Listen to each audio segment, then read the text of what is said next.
lucky for me, the whole deployment went by pretty fast. It was 15 months that I was in Iraq for the first time. I came back home and I was a different person, I guess, but I didn't know it until later on. Every deployment was different. Um, the first deployment was the worst because I was still a kid, you know. Um, I didn't know. I knew that I had to do it, and I knew that I had to go back and go back. But it's almost like I was starting over again every time I came back. So I survived 15 months of a deployment, and it was like I get a new chance at life, right?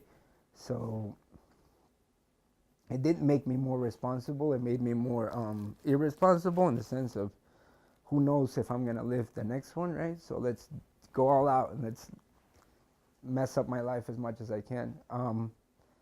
It was hard in the sense of not knowing uh, what I was gonna come back to the next time, right? I knew that like the nightmares were starting to kick in, and certain noises were starting to bother me, whether it was fireworks at 4th of July or someone banging their mats against the wall while they were at the car wash, you know. Because I had been through in my first deployment, I was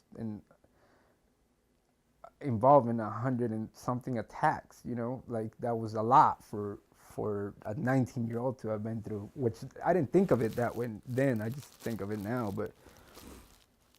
um, but my pride didn't allow me to say, "Oh man, something's wrong with me." It was more like it was a cool thing.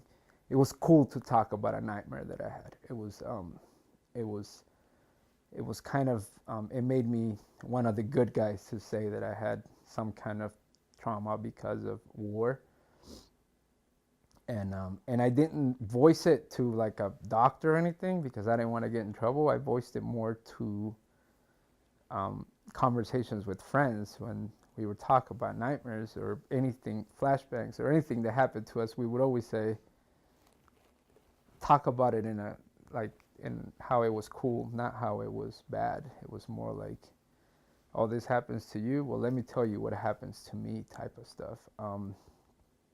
And it wasn't a good thing. We were all messed up when we came back. We just never really said anything.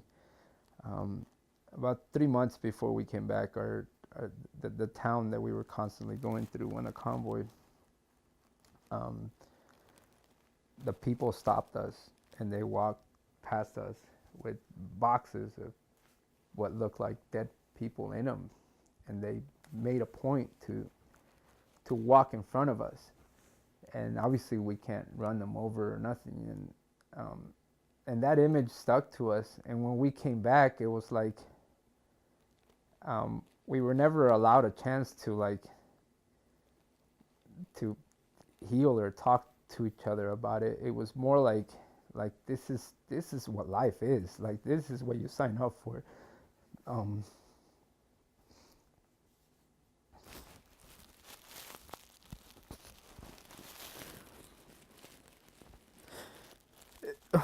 it makes me sad because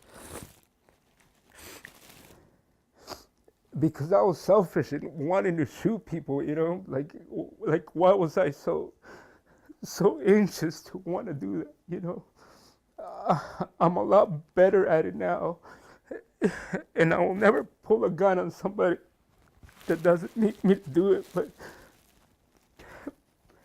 But there was no reason for me to feel excited to kill another human being. And it wasn't until afterwards that you really think about it, or years later, or you know,